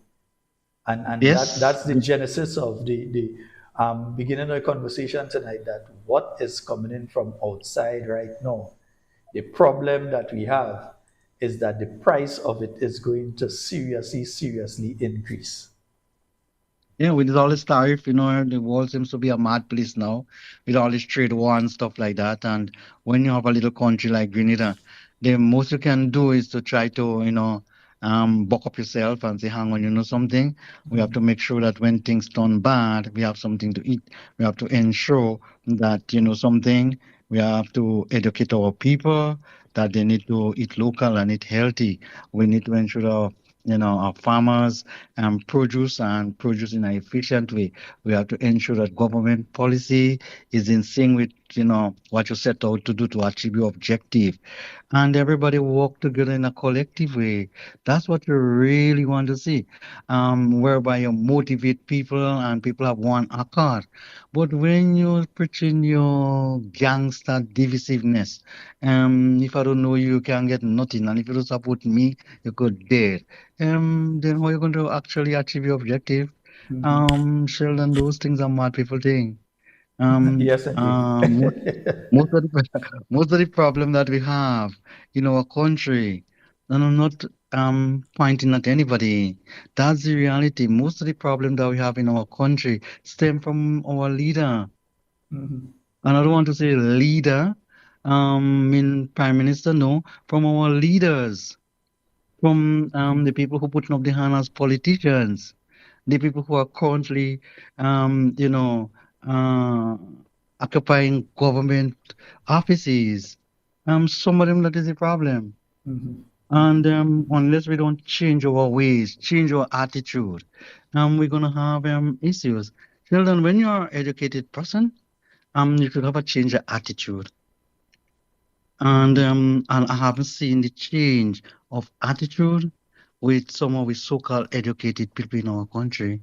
That's the problem. So if you're looking, towards them for guidance, for direction, you're gonna have issues.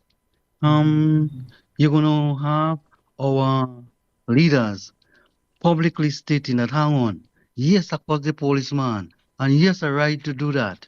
The whole nation listening, the whole world listening. When the next generation turn around and start to cuss police, what you gonna tell them? mhm. Because if we see confrontation between the school children and the police now, and they say, well, the minister cussed them, so who is me? They get it from they get it from the minister. Where else they get it from?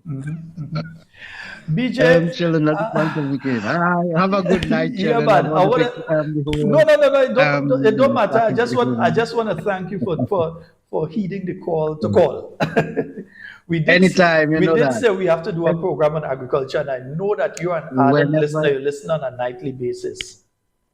whenever you're ready, Sheldon. Yes, And good indeed. night to Grenada and good night to the listening public. Love you as always. All right. Take care and have And, a great night. and tomorrow morning you're on 91.9, 91.5. 91.9 All as right. always. Yes, indeed. All right. So Take we'll be care. tuned in. God bless you and God All bless right. Grenada. Thank you so very Mhm. much, my brother.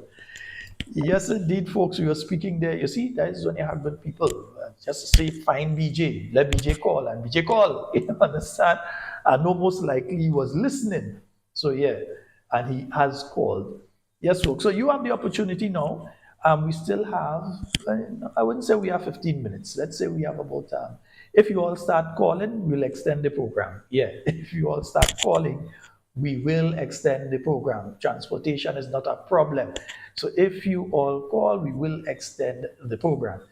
So you can call and we can hear your views on this and other issues. Yeah. But in particular, I think I just want to make Grenadians aware of what is coming our way.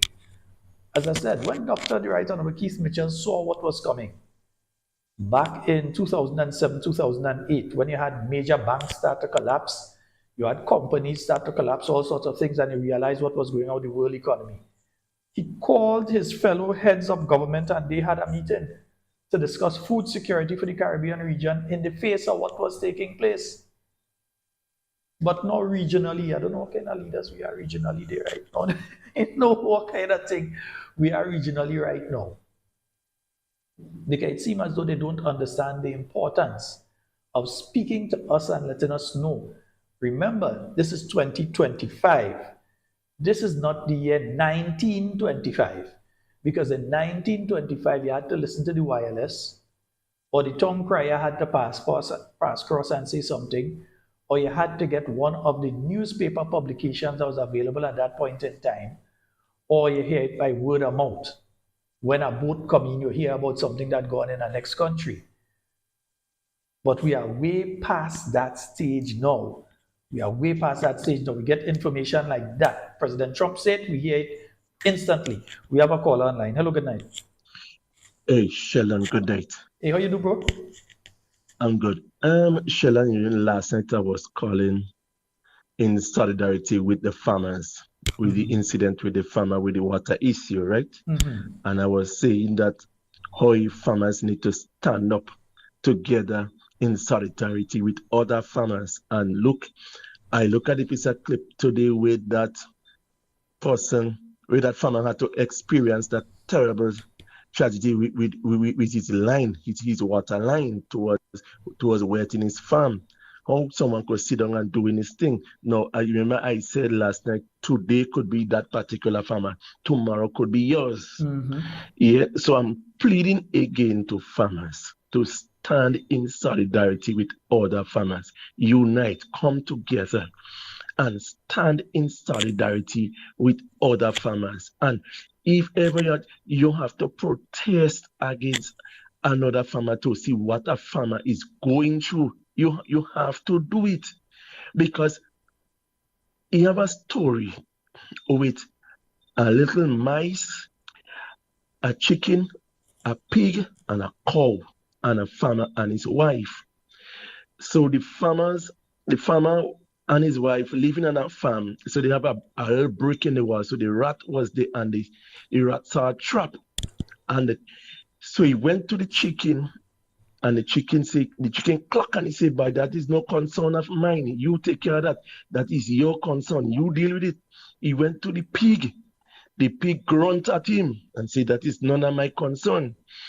The cow moo at him and he said, "No, it's none of my concern." So one night the trap slammed. And when the farmer's wife get up to see what the trap hold, it was the tail of a venomous snake. And the venomous snake beats the woman. So when she scream out, the farmer rush her into the hospital. When she came back, she came now with a fever. So reality strike. What you going to do to treat the fever? You kill the chicken. Yeah. Chicken she didn't recover. Exactly. She didn't recover. She died. So the people who come out in the press now, what the farmer do? He killed the pig. The day of the funeral, what people come out for the last respect, what the farmer do? He killed the cow, and the little rat there in the hole, wondering what and see everything what is going on. So only when it's not your concern, it ain't happen to you, it is no concern of your mind. You thinking, okay, you're minding your business and it's no concern of yours. Only when reality hits you, then you realize that you want help, that you want farmers to come together. Like the guy who got his line cut, he said if farmers could come together and stand in unity and unite together one another. And I'm supporting him. But what I'm saying is, only when reality struck us, or reality struck somebody, we want to play, we want people to stand up in solidarity with me. And that lesson goes broad. It goes for each and every one of us have to look out for it. You see things like farming and health, that should not be politics. Yeah, we should be each and everybody brother's keeper in that. Yeah. So Sheldon, I know time is running fast. So that's all I have to say. Time is kicking. Time running.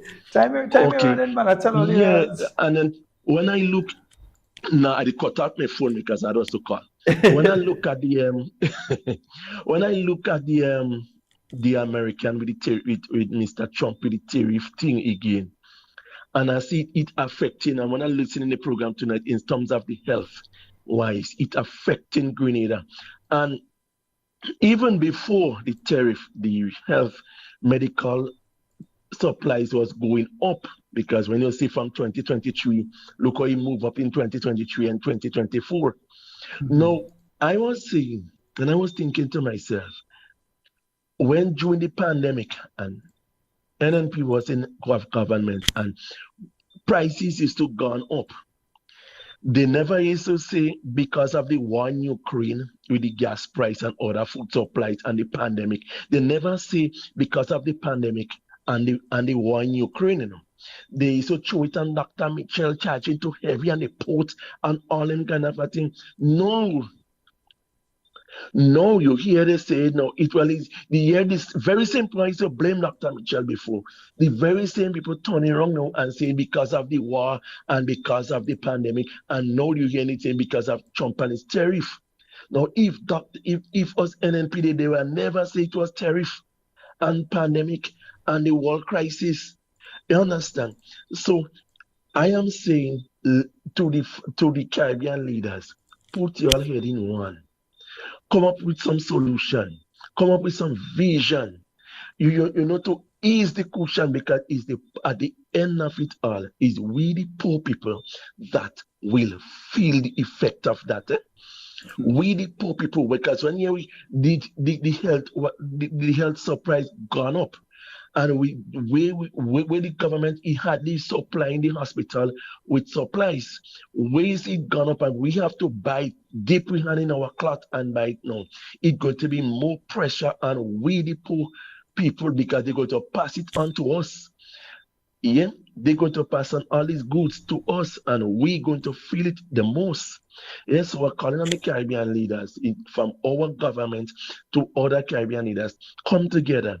If we get concerned about the poor people to come together to do things, find vision to cushion the effect on the poor people. And that's why I see a vex about Dr. Mitchell and the NNP. They are not there. They would have put things in place to cushion the effect on poor people. Yeah. So I am saying again, let us be our brother's keeper. Let us stand by each other. There are certain things you're not supposed to be playing politics with. Things like that, you're supposed to stand up, whether you're supporting NNP, NDC, you're supposed to stand up and speak out. You see like food security and what is happening with the farmers and pretty larceny and all these terrorist act and thing what you see going on with farmers. Let us stand in solidarity with the farmers, because at the end of the day, it is food security. They are feeding our nation. Thank you, Sheldon, and have a good night. All right, you have a blessed one, my brother. Yes, indeed. And folks, yes, you can still call 440. I can take a couple calls, 440-7377. You have to call us on WhatsApp, though, so you've got to call us on WhatsApp. Kimita, good night to you and Mommy, and you know who else in the house. Just tell everybody, Sheldon, say hello and good night to each and every one of them. Yeah? Nice. 440-7377. And good night to all the listeners out there, Patricia, Matthew, all of you out there in Canada, all of you in North Carolina, Texas, Maryland, those of you in whichever part of New York, we say a special good night to each and every one of you. We have a call online. Hello, good night. Hey, good night, children. Hey, what go, Papa? Yeah, dear man. The studio sounding kind of different, but I understand the situation and the transition. Yeah, man. Go ahead. Children, I'll go take it slightly different a little bit tonight. I want to congratulate all the students, all the secondary schools that involved in the collegiate games. And we also have a record that was broken, that was long standing by the Honorable Dr. Carney James. So that also the young guy, giving kudos. But it's some kind of interesting competition. I enjoy that. Yeah. Now back to the politics now. Yeah. So the tariff that Mr. Trump is putting on countries, and including China, this might put a tariff on a country or an island that only have penguins. My brother, hold on. I explained that one. The place where the penguins are belongs to a particular country. Now, if they decide that they're going to manufacture a product there, that they're going to build a factory there and manufacture, what he's doing may sound crazy, but there's a lot of sense to it. He's doing that, so if you decide, okay, they put a tariff on me here, I'm going to put a factory there and do it, and it wouldn't incur the tariffs. So to save that from happening, they take the forward-looking view of putting a tariff on that. So he ain't do craziness by putting a place where penguins are. He know very well what he's doing. Go ahead, though. Yeah, Sheldon, I saw the news just like you do, and I researched just like you do. It's called preemptive action. I understand all of that. So I'm making a point. This is what also the world has to deal with. What I find rather strange is that our leaders, like the one here, our foreign affairs minister, our prime minister, these guys have not come out and said anything that I heard. I don't know if I hear it, if I see it on the news, if I get up too early in the morning or too late in the night, but I haven't seen it yet, right? The last time I saw the prime minister, the actual prime minister, Mr. Mitchell, Deacon Mitchell, he was in a function some part somewhere, and there was an acting prime minister, Mr. Williams. What I'm saying, when these things are happening, we have our foreign affairs minister, we have our minister of trade, you know, all these men, we have minister of finance. Why are we not hearing these guys saying what is really going, like, affecting us? We're only hearing this from this person, this economist, this one, that one. And it's rather strange that other countries, other Caribbean islands, some are speaking it, some are not. And some are in bed, some are not. The problem is, when this thing, all this honeymoon finish, all the intercourse finish, all the things that distract us for now, when reality hits us, because I seen right now, I am pricing things online, like headphones that I need to get for my DJ equipment, cords that I need to get. It has gone up by like $10, $20. But it's affecting me. Not only that, one of the people, I think it's Sheldon, one of the folks there was messaging me to tell me that Amazon has suspended shipments out of China.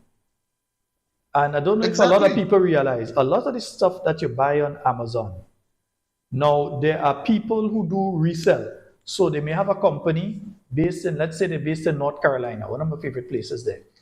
And that company would offer you the same headphone. So they offer you a headphone, they offer all these different items. They don't actually have it in stock. But what they would do is they buy in bulk from a supplier in China through Temu or through this other one, Alibaba, or there's another one again, Shein, and all of these people. They buy in bulk through different suppliers they believe they can trust in China. So when you make the purchase from them and you see they say X amount of days for shipping, what they then do is they purchase out of their supplier who gives them at a reduced rate because they got constant supply, they're constantly buying, and ship it to that person, and then that person ships it to you. So it comes out of China to that person, from that person through Amazon to you. So even though some people think that they ain't going on Shein and they ain't going on Temu and this one and that one and buy stuff, when they're buying stuff on Amazon, on a lot of instances, they're still buying the Shein stuff, they're still buying all of these things.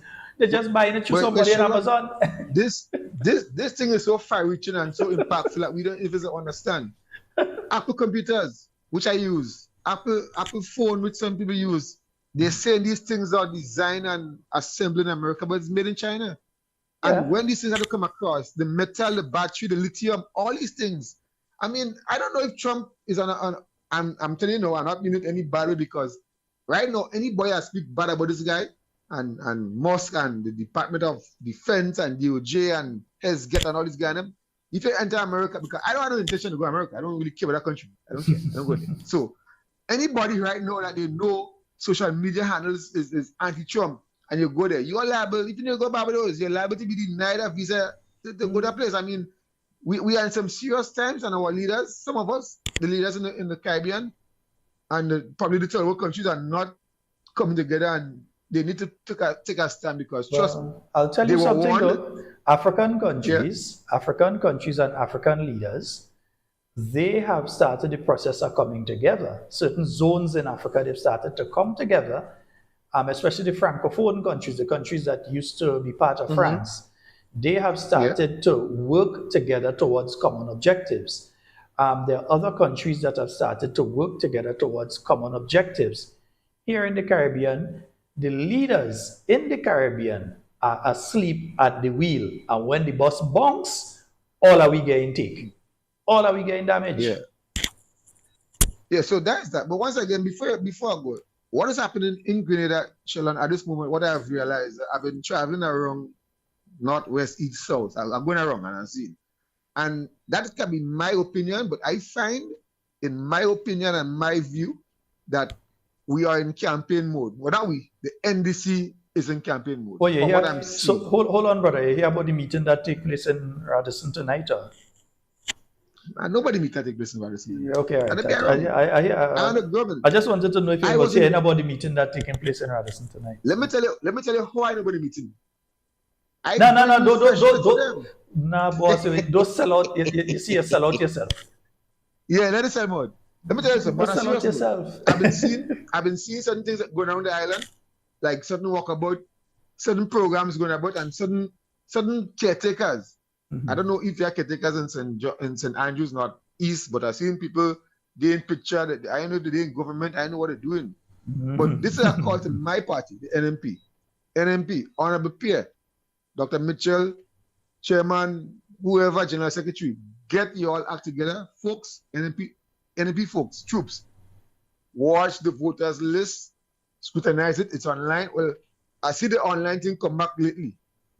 Get the soft copy, get the paper, go through it, look at the names, see who you don't know. Because trust me, if NDC choose to play that game, we can play it too. I ain't saying it's right, but let you play the game too, because the game is a fair ground.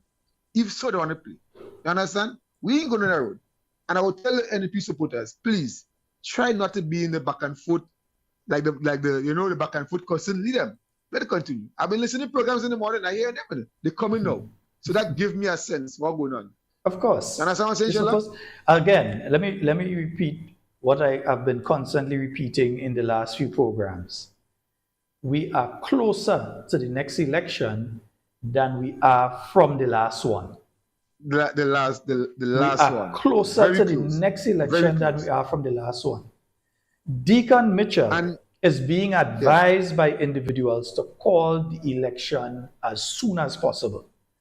He is going to call that election based on the fact that when all the moves taking place by the United States begin to trickle down to Grenada, so when you go to the supermarket and you know that you used to spend 500, but now it's gone up to 7 and 8, and you start to ball, he don't want that happen while elections are still upcoming. He go subsidize it. He's going to subsidize it for a while, but you can't subsidize it for long. Yeah, you could probably hold forever. it for 3 months, maybe the most, I would say.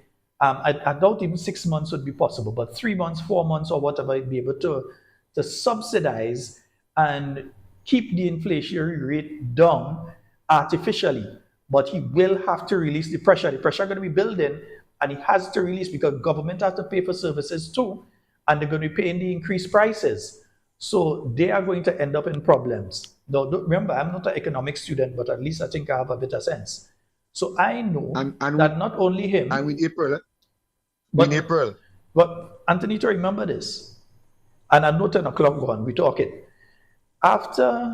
During the period 2020, when certain prime ministers in the region realized, hey, we're going to have to go and face the general public with COVID. So you know what some of them did? Ralph Gonsalves, he called a general election before he announced any measures, lockdown and them kind of thing. Because he knew the effect it would have on the economy and what it would do to his chances to return to power. So Ralph Gonsalves called an election. Keith Rowley in Trinidad called an election. Where else? There was another country that called one. Bahamas or one of them was scheduled, but there was another one that was on, I think Dominica. They were all on scheduled elections, and they called them because they knew what was coming. So they wanted to get over with it before. The same mindset is taking place against leaders in the Caribbean right now, not just here in Grenada, but throughout the region. Yeah. There's a mindset now. Call your election now. If you win, people can't tell you nothing. You're there for 5 years. They could go through all pain, pressure. You could do what you have to do to try and right your economy. All the pain people got to go through. They will cost you, they will blame you. but you're there for 5 years. The other calculation is if you lose, immediately start cussing the party in power. You know that they wouldn't be able to keep the artificial leveling off of the inflationary rate that you have put in place. You know they wouldn't be able to keep it. They would have to remove it. Then you go cuss them and say, well, why they didn't leave it? Why they didn't leave it so to safeguard the people and so. So whichever way they see it, they see themselves as winning. So don't be surprised that they go within the next couple months.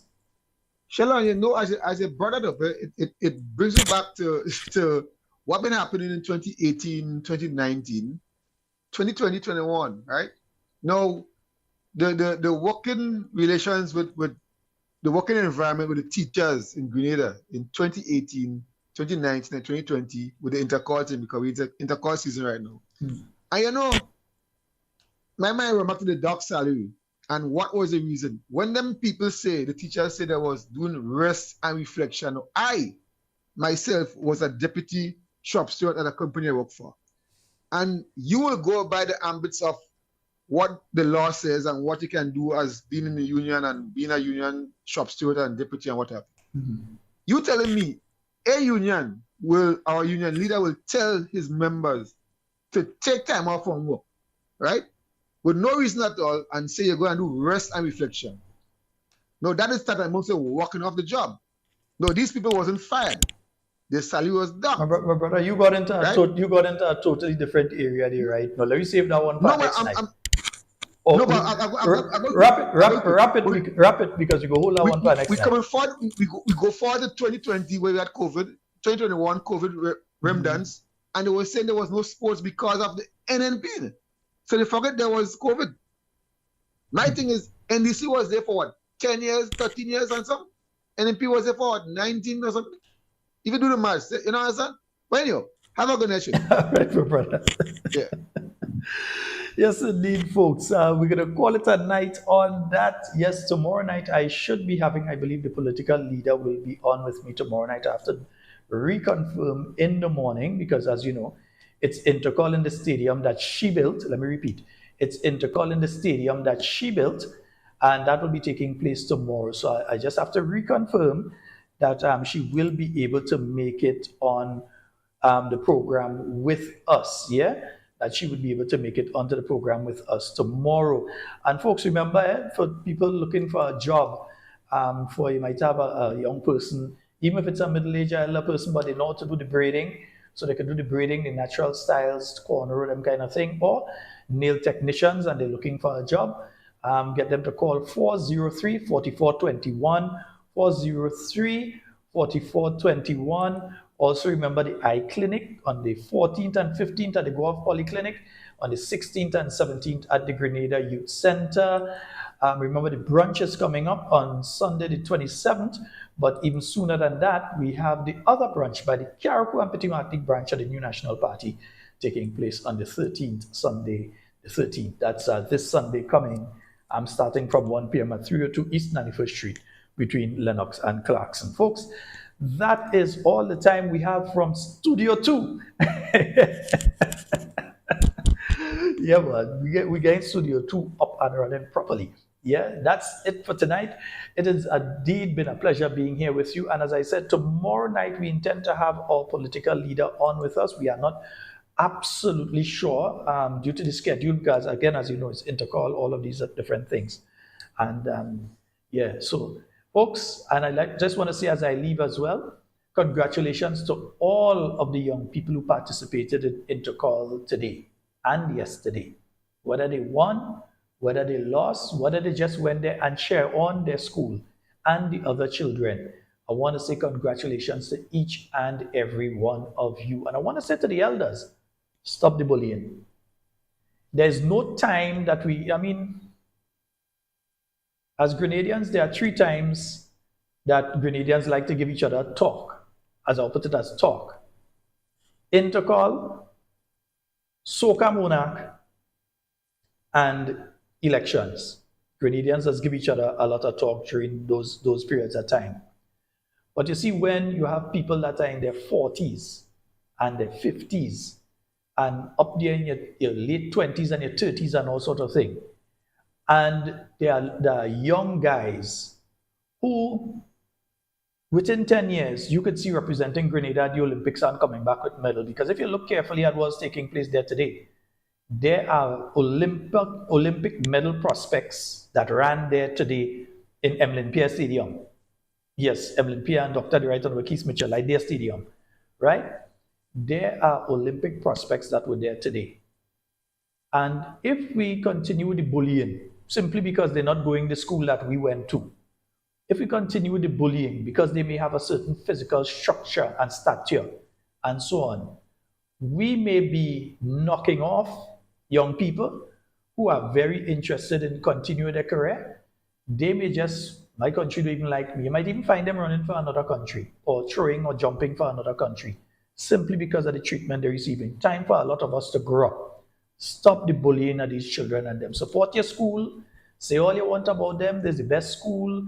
The other school have a lot of old men and things. But see, when it comes to pointing out individual athletes, targeting them, and saying all sorts of negative things about them, I have a problem with that.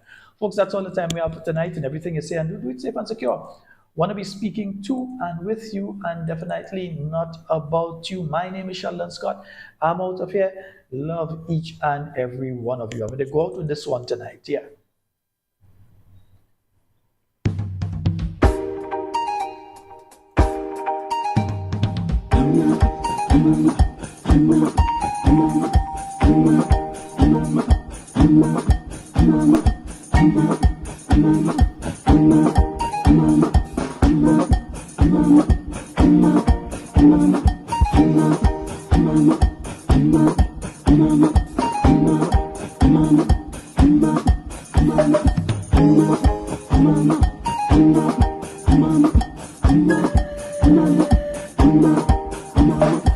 Search me, oh God, I know my heart, I pray, try me, oh Savior, no.